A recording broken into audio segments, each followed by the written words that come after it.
जैसा कि आपको मालूम ही है कि इस समय हम कोरोना महामारी से जूझ रहे हैं और जैसा कि समाचार पत्रों में और अन्य मीडिया के माध्यम से ये बताया जा रहा है कि तीसरी लहर जो है उसके फैलने का पूरा अंदेशा है। मैं सबसे पहले आप सबको इस महामारी से बचने के लिए, इससे सतर्क रहने के लिए जो कोरोना बिहेवियर है, जो उसकी एसओपी प्रदेश सरकार के द्वारा और केंद्र सरकार के द्वारा जारी की गई है, उसका अक्षरशः पालन करने के लिए आपको मोटिवेट करता हूं कि आप उसको पालन करें। और इसके साथ साथ जिन छात्र छात्राओं की उम्र 18 वर्ष या उससे अधिक हो गई है तो वह इसकी वैक्सीन को अवश्य लगवाएं। इसके लिए आप अपने को इनरोल कर सकते हैं कोविन साइट पर जाकर के और उसमें वहां जाकर के अपने लिए अपना स्लॉट जो है वो बुक कर सकते हैं। इस महामारी से बचने के लिए ये आवश्यक है कि आप शीघ्र अतिशीघ्र इसका टीकाकरण करवाएं। आज हम बात करते हैं अपने लेक्चर की, जो कि सांख्यिकी से रिलेटेड है। और आज हम सबसे पहले अर्थमेटिक की, जो कि समांतर माध्य के नाम से जाना जाता है, इसके बारे में बात करेंगे। सांख्यिकी विज्ञान जो है वो आंकड़ों का विज्ञान जो है कहा जाता है, डेटा साइंस ऑफ डेटा के नाम से इसको जाना जाता है। और जो आंकड़े हैं उन आंकड़ों के बारे में यह कहा जाता है कि इससे आप कुछ भी जो है वो सिद्ध कर सकते हैं। आंकड़े एक गीली मिट्टी के समान होते हैं और जैसे कि गीली मिट्टी से आप यदि चाहें तो किसी देवता की मूर्ति को बना सकते हैं और उसी तरह से यदि आप चाहें तो किसी दानव की मूर्ति को भी बना सकते हैं। तो इसका मतलब यह हुआ कि यदि आपके पास आंकड़े हैं, यदि आपके पास डेटा है, तो उस डेटा के द्वारा, उसके विश्लेषण के द्वारा, उसको इंटरप्रिटेट करने वाले व्यक्ति के द्वारा उसको किसी भी प्रकार से इंटरप्रिटेट किया जा सकता है, जो पॉजिटिव भी हो सकता है और नेगेटिव भी हो सकता है। जो डाटा होता है उस डाटा को हम सबसे पहले हमारे को ये पहचानना होता है कि वो डेटा कौन सी सीरीज से रिलेटेड है, वो इंडिविजुअल सीरीज से रिलेटेड है, डिस्क्रीट सीरीज से रिलेटेड है या कंटिन्यूस सीरीज से रिलेटेड। यदि डेटा का जब हम एनालिसिस करेंगे तो सबसे पहले हमारे को सीरीज मालूम होनी चाहिए और वो सीरीज जो है वो इंडिविजुअल सीरीज हो सकती है, वो डिस्क्रीट सीरीज हो सकती है, वो कंटिन्यूस सीरीज हो सकती है। क्योंकि जब हम इसके क्वेश्चंस को सॉल्व करेंगे, जब हम इसकी प्रैक्टिकल प्रॉब्लम को सॉल्व करेंगे तो सबसे पहले हमारे को ये स्पष्ट होना चाहिए, बिल्कुल क्लियर होना चाहिए कि ये जो क्वेश्चन है वो किस सीरीज से संबंधित है, इंडिविजुअल सीरीज से है, डिस्क्रीट सीरीज से है या कंटिन्यूस सीरीज। इंडिविजुअल सीरीज की जो पहचान होती है तो उसमें केवल मेजरमेंट्स दिए हुए होते हैं।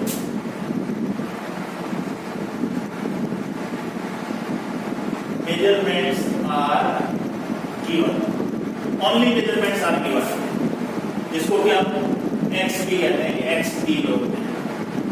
मान लिया जाता है कि क्लास है और उस क्लास में 10 बच्चे पढ़ रहे हैं और 10 बच्चों के व्यवसायिक सांख्यिकी में जो मार्क्स हैं उन मार्क्स के बारे में बताया गया है। उनके मार्क्स को बता दिया गया एक बच्चे के जो मार्क्स हैं वो 25 है, दूसरे के मार्क्स 30 है, फिर 31 है, फिर 32 है, एक के 17 है, एक के 10 है, एक के फिर 25 है, फिर 27 है, फिर 29 है, फिर 30 है।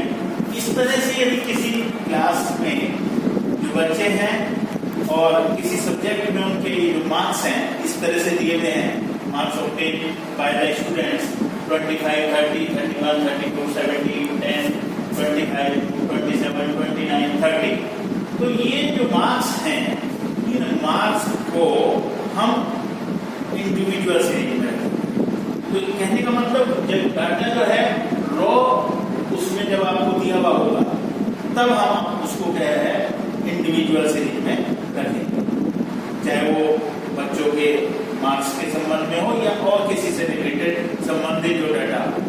कभी कभी ये serial number, roll number, alphabets A, B, C, D, E, F इससे ही स्टार्ट होती है सीरीज, तभी इसको हम इंडिविजुअल सीरीज की कैटेगरी में रखेंगे। इसके बाद आती है बात डिस्क्रीट सीरीज की। जब हम डिस्क्रीट सीरीज की बात करते हैं तो डिस्क्रीट सीरीज जो है उसमें आपको x के साथ साथ उसकी फ्रीक्वेंसी भी गिवन हो। मेजरमेंट्स यानी कि जो मेजरमेंट्स हैं इनको हम x बोलते हैं, ये x और how many time this x is repeated, ये x कितनी बार आया है जस्ट फॉर इट्स फ्रीक्वेंसी, तब हम इसको जो है इसकी फ्रीक्वेंसी के रूप में जानते हैं। जैसे मान लिया जाता है कि फॉर एग्जांपल सबसे कम मार्क्स जो है वो 10 है और 10 की जो फ्रीक्वेंसी है वो 1 है, यानी कि एक ही स्टूडेंट के जो मार्क्स हैं वो 10 मार्क्स आए हैं और उसकी फ्रीक्वेंसी 1 है। फिर 17 भी 1 टाइम आया है। फिर नेक्स्ट यदि हम देखें तो उसके बाद है 25 की फ्रीक्वेंसी देखें तो 25 एक ये आया है और एक 25 ये आया है, तो 25 की फ्रीक्वेंसी हो गई 2। इसके नेक्स्ट चलें तो 27 की फ्रीक्वेंसी देख लेते हैं। 27 की फ्रीक्वेंसी जो है वो 1 रहेगी, 1 लेनी हमने। फिर इसके बाद नेक्स्ट फ्रीक्वेंसी में लेते हैं 29 की जो फ्रीक्वेंसी है 29 में 1 टाइम रिपीट हुआ है तो उसकी फ्रीक्वेंसी भी 1 होगी। इसी तरह से 29 के बाद 30 की जो फ्रीक्वेंसी है 1 and 1 2, इसकी जो फ्रीक्वेंसी है ये 2 हो जाएगी। इसी तरह से 31 की जो फ्रीक्वेंसी है वो 1 है और 32 की भी फ्रीक्वेंसी 1 है। कहने का मतलब ये है कि जब मेजरमेंट्स जो दिए गए हैं उनकी फ्रीक्वेंसी अगर हम कैलकुलेट कर लेते हैं कि how many times that x repeated, वो कितनी बार आया है, तो वो उसकी आवृत्ति के नाम से जाना जाता है और ये जो आवृत्ति है इसी को हम फ्रीक्वेंसी के नाम से जानते हैं। तो ये जो सीरीज होती है इसको हम डिस्क्रीट सीरीज के नाम से जानते हैं। ये हमारी डिस्क्रीट सीरीज है। डिस्क्रीट सीरीज में x और उसकी फ्रीक्वेंसी या नंबर ऑफ आइटम्स या नंबर ऑफ स्टूडेंट्स या नंबर ऑफ एनीथिंग, यानी फ्रीक्वेंसी की जगह ये वर्ड भी आपके लिखे हुए हो सकते हैं। तो ये जो सीरीज होगी आपकी ये डिस्क्रीट सीरीज के रूप में जानी जाएगी, इसको हम डिस्क्रीट सीरीज के अंदर करेंगे। नेक्स्ट सीरीज जो होती है उसको हम कंटिन्यूस सीरीज के नाम से जानते हैं। कंटिन्यूस सीरीज नॉर्मली जो डिस्क्रीट सीरीज है उस डिस्क्रीट सीरीज को ही हम आगे एक नेक्स्ट ग्रुप इंटरवल को लेकर के उसको कन्वर्ट करते हैं और उसको हम कंटिन्यूस सीरीज में कन्वर्ट कर लेते हैं। इसको वर्ग अंतराल समूह के नाम से भी जाना जाता है। जैसे हमारे यहाँ ये इसी क्वेश्चन को यदि लें तो इसको अगर मैं कंटिन्यूस सीरीज में कन्वर्ट करता हूँ तो मैं 5 के ग्रुप इंटरवल के हिसाब से 10 to 15, 15 to 20, 20 to 25, 25 to 30 and 30 to 35। ये मैंने ग्रुप्स जो है क्लास इंटरवल्स जो है ये ले लिए हैं, क्योंकि ये जो हमारी डिस्क्रीट सीरीज थी ये 10 से स्टार्ट थी 32 तक थी, तो इसको मैंने यहाँ ग्रुप में ले लिया है। अब यहाँ पर हम इसकी फ्रीक्वेंसी ले लेते हैं, तो इसकी फ्रीक्वेंसी में 10 से लेकर के और यहाँ पर ये 15 लिखा हुआ है, तो 10 से 14 तक के जितने भी मेजरमेंट्स आए हुए होंगे उनकी जो फ्रीक्वेंसी आई होगी उनकी फ्रीक्वेंसी को लेकर के चलेंगे। जैसे ये फ्रीक्वेंसी है 10 के बाद है 17, तो यहाँ पर फ्रीक्वेंसी इसकी बना जाएगी। अब 15 से 20 में 15 से लेकर के और हमारे को 19 तक की फ्रीक्वेंसी को लेकर के चलना है। एक ही 17 ही आ रहा है, तो इसमें भी ये फ्रीक्वेंसी है ये वाला आ जाएगी। फिर 20 से 25, तो 20 से 25 में हम 20 से लेकर के 24 तक लेंगे, 24 तक लेंगे तो 24 तक ये 25 वाला ही आएगा। 20 से 24, तो 24 तक में कोई भी नहीं है, यहाँ पर ये जो फ्रीक्वेंसी है ये 0 हो जाएगी। फिर 25 से 30, 25 से 30 में हमारे पास 25 से लेकर के 29 तक आएगा, और 25 से 29 तक में ये तीनों आ जाएंगे आपकी, और ये तीनों का मतलब हो जाएगा 2 1 3 1 4। इसकी जो फ्रीक्वेंसी है ये 4 हो जाएगी। और 30 to 35, तो 30 से लेकर 34 तक ये जो फ्रीक्वेंसी इसके अंतर्गत आ जाएगी, और ये जो फ्रीक्वेंसी हो जाएगी ये 4 है। तो जो कंटिन्यूस सीरीज होती है वो कंटिन्यूस सीरीज जो है वो नॉर्मली ग्रुप से स्टार्ट होती है, और उसके साथ साथ उसमें उसकी जो फ्रीक्वेंसी है वो फ्रीक्वेंसी गिवन होती है। कभी कभी ये सीरीज जो है जो कंटिन्यूस सीरीज होती है आपको समझाने के लिए ये मिड वैल्यू से स्टार्ट हो जाती है, सेंट्रल वैल्यू से स्टार्ट हो जाती है, mid point, central point,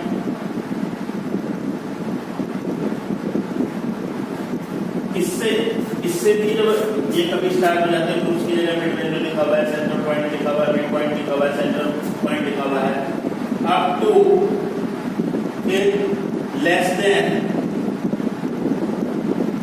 more than, beyond. इनसे भी अगर ये शुरुआत होती है तो उसकी जगह ये सब कुछ भी लिखा हुआ है तब भी ये सीरीज जो है ये कंटिन्यूस सीरीज के रूप में आएगी। तो मैंने एक मोटे तौर पर जो है अभी आपको ये बताया कि कंटिन्यूस सीरीज, डिस्क्रीट सीरीज और इंडिविजुअल सीरीज किस तरह से पहले आप चेक करेंगे, क्योंकि जब भी आप क्वेश्चन सॉल्व करेंगे तो सबसे पहले आपको ये मालूम होना चाहिए कि वो सीरीज कौन सी है, इंडिविजुअल सीरीज है, डिस्क्रीट सीरीज है या कंटिन्यूस सीरीज।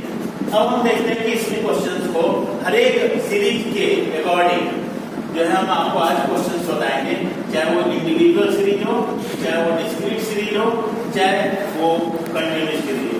जब हम बात करते हैं समांतर माध्य की, अर्थमेटिक मीन की, अर्थमेटिक मीन में सबसे पहले आज हम आपको बताएंगे कि किस तरह से हम डायरेक्ट मेथड के थ्रू, किस तरह से डायरेक्ट मेथड के थ्रू हम इनके क्वेश्चंस को सॉल्व कर सकते हैं। एक क्वेश्चन मैं ले रहा हूं, उस क्वेश्चन को हम किस तरह से सॉल्व करेंगे देखते हैं। क्वेश्चन इस तरह से दिया हुआ है, रोल नंबर दिए हुए हैं स्टूडेंट्स के, और ये रोल नंबर हैं 1 2 3 4 5 6 7 8 9 10 ये रोल नंबर्स दिए हुए हैं। और इसके बाद मार्क्स दिए हुए हैं, मार्क्स हैं 30, 28, फिर next 32, then 12, then 18, then 20, then 25, 15, then 26 and then 40। ये क्वेश्चन दिया हुआ है, और ये क्वेश्चन में कहा गया है कि आपको कैलकुलेट करना है अर्थमेटिक मीन को जो है आपने कैलकुलेट करना है। तो इसके अर्थमेटिक मीन को कैलकुलेट करने से पहले सबसे पहले हमें देखना होगा कि कौन सी सीरीज है। तो ये सीरीज इंडिविजुअल सीरीज होगी, क्योंकि हमने आपको बताया था कि जिसमें केवल आपको मेजरमेंट्स दिए हुए हों तो वो इंडिविजुअल सीरीज होती है। तो इसमें मार्क्स दिए हुए थे और यहाँ रोल नंबर भी दिए हुए थे, लेकिन मैंने बताया था कि कभी कभी इंडिविजुअल सीरीज इस तरह से भी स्टार्ट हो जाते हैं कि रोल नंबर दिया हुआ हो, सीरियल नंबर दिया हुआ हो, अल्फाबेट्स दिए हुए हो, नेम ऑफ मंथ्स दिए हुए हों या नेम ऑफ डेज दिए हुए हों और उसके साथ में एक्स दिए हुए हों। यानी कि ये लगेगा तो ऐसा कि डबल सीरीज है, यानी कि डिस्क्रीट सीरीज है, लेकिन ये डिस्क्रीट सीरीज नहीं होती है, ये इंडिविजुअल सीरीज ही है, क्योंकि इसमें केवल यही मेजरमेंट है, इनका कोई भी वैल्यू हमारे लिए यूज नहीं है। तो जब हमारे को अर्थमेटिक मीन कैलकुलेट करना है तो इसका डायरेक्ट मेथड आज मैं आपको कैलकुलेट करके बता रहा हूं। डायरेक्ट मेथड, इसका जो डायरेक्ट मेथड है उसमें हम सबसे पहले क्या करेंगे, इसका सिग्मा करेंगे। सिग्मा का अर्थ होता है टोटल। ये जो वर्ड इस तरह से हम लेकर के चलते हैं इसको हम सिग्मा बोलते हैं और इसका मतलब होता है टोटल। तो ये टोटल को डिनोट करेगा, तो इसका हम टोटल कर लेंगे यहाँ से 30 से लेकर के और 14 तक इसका टोटल कितना आ जाएगा। तो इसका टोटल करते हैं, इसका टोटल जो है, इसका जो टोटल है ये 220 आ रहा है और नंबर ऑफ आइटम्स हैं 10, यानी कि स्टूडेंट्स जो हैं वो कितने हैं, वो 10 हैं। अब हमारे को अर्थमेटिक मीन निकालना है जिसका साइन होता है x बार, इसको x बार बोलते हैं। इसका sigma x upon n direct उसमें, तो सिग्मा x जो है वो 220 आ गया और n जो है वो 10 आ गए, तो x bar is equal to हो जाएगा 22, दैट इज योर आंसर। ये आपका आंसर हो जाएगा और ये कहलाएगा डायरेक्ट मेथड इंडिविजुअल सीरीज। तो इसमें क्या किया आपने, सबसे पहले क्वेश्चन को हमने लिख लिया, ये रोल नंबर दिए थे, ये मार्क्स दिए थे, तो मार्क्स से हमारे पास जो है वो x को डिनोट कर रहे हैं, मेजरमेंट्स को डिनोट कर रहे हैं। इनका टोटल कर लिया, सिग्मा x आया 220, n denotes number of items is 10। x बार जो कि साइन होता है अर्थमेटिक मीन का, स्मॉल a भी होता है और x बार भी होता है, तो x इसका फार्मूला होता है sigma x upon n 220 divided by 10, x bar is equal to 20, that is your answer. तो ये था डायरेक्ट मेथड इंडिविजुअल सीरीज। यदि हम इंडिविजुअल सीरीज की बात करते हैं तो इंडिविजुअल सीरीज में ये हम इस तरह से इसके क्वेश्चंस को सॉल्व करेंगे। अब हम लेकर के चलते हैं नेक्स्ट सीरीज में, डिस्क्रीट सीरीज। डिस्क्रीट सीरीज में किस तरह से क्वेश्चन को सॉल्व किया जाएगा या क्या क्वेश्चन बैठेगा उसके बारे में हम आपको बताते हैं। तो ये क्वेश्चन को लेकर के मैं चलता हूँ डिस्क्रीट सीरीज। डिस्क्रीट सीरीज में मैंने आपको बताया था कि इसको खंडित श्रेणी भी कहा जाता है और इसमें x के साथ साथ फ्रीक्वेंसी भी दी होती है, x के साथ साथ फ्रीक्वेंसी भी दी होती है। तो हमारे को x दिया हुआ है, x है 10, 12, 14, 16, 18, 20, 20, ये x दिया हुआ है और इसके आगे फ्रीक्वेंसी स्टूडेंट्स दिए हुए हैं, यानी कि नंबर ऑफ इसकी फ्रीक्वेंसी दी हुई है 5, 8, 10, 12, 7, 6, 2, ये इसकी फ्रीक्वेंसी दी हुई है। सबसे पहला काम जो होता है, ये सीरीज देखें, देखने में उसी तरह से है लेकिन इसमें x दिए हुए हैं और उसकी फ्रीक्वेंसी दी हुई है।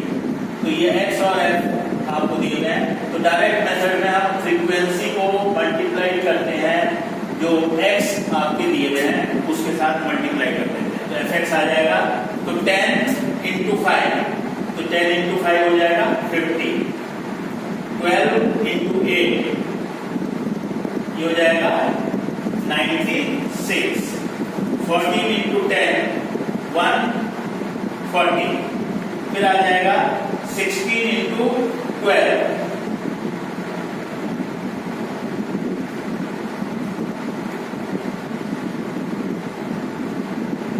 192। इसके बाद 18 इंटू 7 126 120।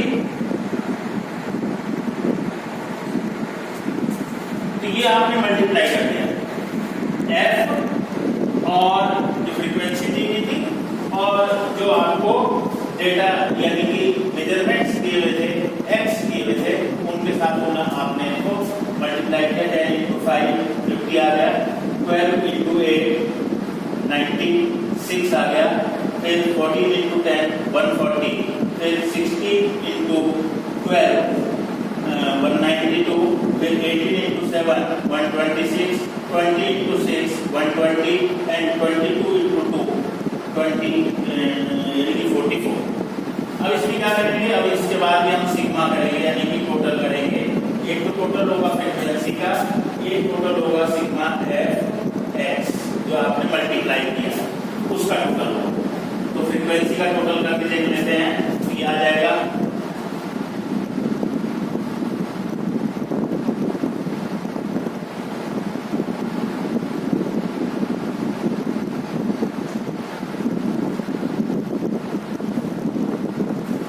फ्रीक्वेंसी का, यदि हम टोटल करते हैं फ्रीक्वेंसी का जो टोटल है वो 50 आ जाता है। फिर दोबारा से देख लीजिए,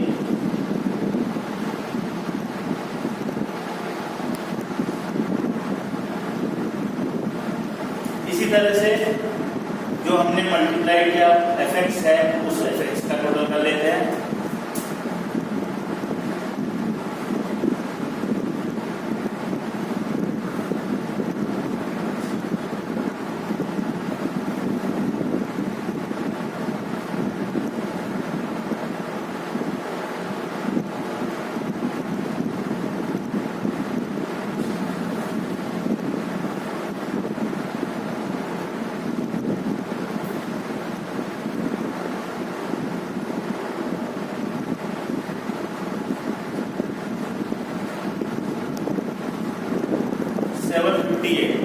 इसकी टोटल को एक बार चेक कर लें आप कि टोटल ये जो है कितना आ रहा है नहीं आ रहा है, इसको टोटल चेक कर लेते हैं। आएगा sigma F x upon sigma F. तो सिग्मा ये है 768 टोटल आया और फ्रीक्वेंसी का जो टोटल है वो 50 आ गया। तो इसको हम डिवाइड करेंगे, तो ये डिवाइड करने के बाद आ जाएगा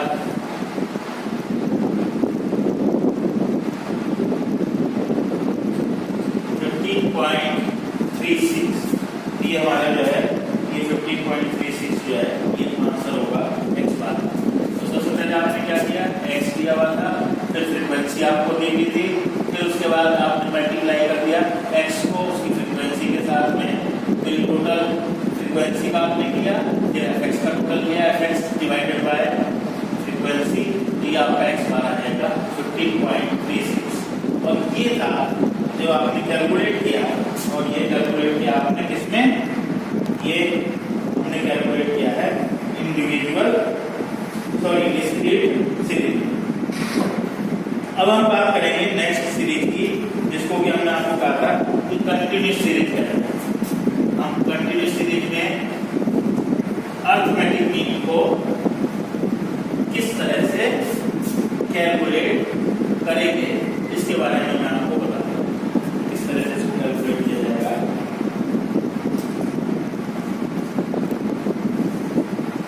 पहले मैं एक कंटिन्यूस सीरीज का क्वेश्चन लेता हूँ, इसमें क्लास इंटरवल दिया हुआ है, ग्रुप दिया हुआ है। ग्रुप है 0 to 10, 10 to 20, 20 to 30, 30 to 40, 40 to 50 and 50 to 60। ये ग्रुप दिया हुआ है आपको, और इसके साथ साथ फ्रीक्वेंसी, इसकी फ्रीक्वेंसी दी हुई है, और फ्रीक्वेंसी है 12, 18, 27, 20, 17 and 6। ये क्वेश्चन दिया हुआ है, कंटिन्यूस सीरीज का, कंटिन्यूस सीरीज का है। सबसे पहले ये जो क्वेश्चन दिया हुआ है कंटिन्यूस सीरीज का दिया हुआ है, तो ग्रुप इंटरवल की हम मिड वैल्यू कैलकुलेट करेंगे। मिड वैल्यू जिसको कि हम x के नाम से जानते हैं, इसी को हम x बोलेंगे। मिड वैल्यू होता है lower limit plus upper limit divided by 2। Lower limit है 0, अपर लिमिट है 10, इन दोनों का टोटल क्या 10 ही आ जाएगा, 2 से डिवाइड करेंगे तो ये आ जाएगी इसकी मिड वैल्यू 5। ये 10 प्लस 20 30, इसकी मिड वैल्यू आ जाएगी 50। 20 plus 30 50 divided by 2 25। 30 plus 40 70 divided by 2 35। 40 plus 50 90 divided by 2 45 and 50 plus 60 110 divided by 2, तो ये आ जाएगा 55। अब ये आपके पास एक तरह से ये x हो गया, ये फ्रीक्वेंसी हो गई, फिर आपका कोई डायरेक्ट मेथड है तो f मल्टीप्लाइड बाय x, इससे मल्टीप्लाई करेंगे तो 12 into 5 ये आ जाएगा मल्टीप्लाई करके 12 5 या 60, इसको मल्टीप्लाई करेंगे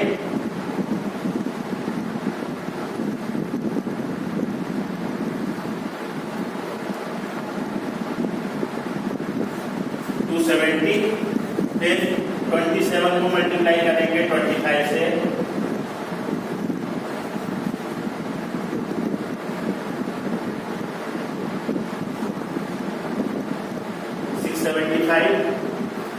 फिर 20 into 35 700, फिर 17 into 45 इसको मल्टीप्लाई करेंगे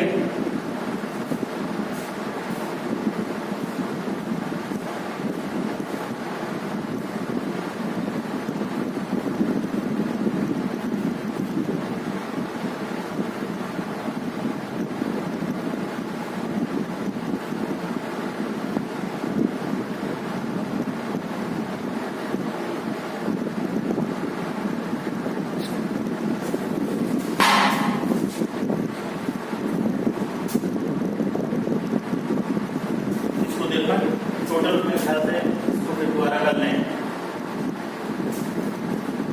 अब फ्रीक्वेंसी का टोटल करते हैं। सिग्मा है 2 और 8 10, 10 और 7 17, 17 और 7 24 और 6 30, 2 और 1 3 और 1 4 और 1 5, 5 और 2 7, 5 और 9 और 1 10, इसका टोटल कर लेंगे। ये सिग्मा fx आ जाएगा। इसका टोटल करते हैं। इसका जो टोटल होगा 5 और 5 10, 6 और 1 7, 7 या 21, 21 और 9 30,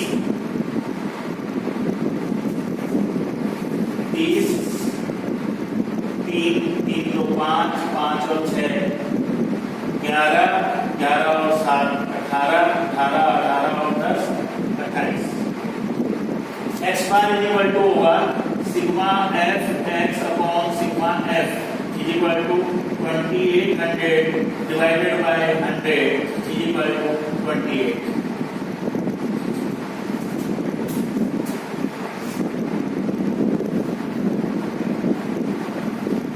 तो इस तरह से आपने देखा होगा कि किस तरह से आप अरिथमेटिक को कैलकुलेट करेंगे। और आज हमने बात करी है केवल और केवल डायरेक्ट मेथड की बात करी है। इस तरह से अगर आपको इंडिविजुअल सीरीज दी गई है, डिस्क्रीट सीरीज दी गई है और कंटिन्यूस सीरीज दी गई है, तो इन सीरीज में किस तरह से डायरेक्ट मेथड के माध्यम से आप क्वेश्चंस को सॉल्व करेंगे, उसका अरिथमेटिक मीन जो है कैलकुलेट करेंगे।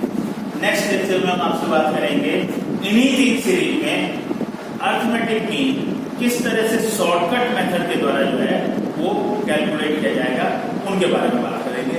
तब तक आप इसके कुछ क्वेश्चंस को अपनी बुक की सहायता से कीजिएगा। डायरेक्ट मेथड के जो क्वेश्चंस हैं, उन डायरेक्ट मेथड के जो क्वेश्चंस हैं उनको आप करिएगा। और मैं जो हूँ आपको एक बुक का पेज जो है वो भी साथ साथ जो है वो आपको दे देता हूँ। आप उन क्वेश्चंस को इसमें कीजिएगा।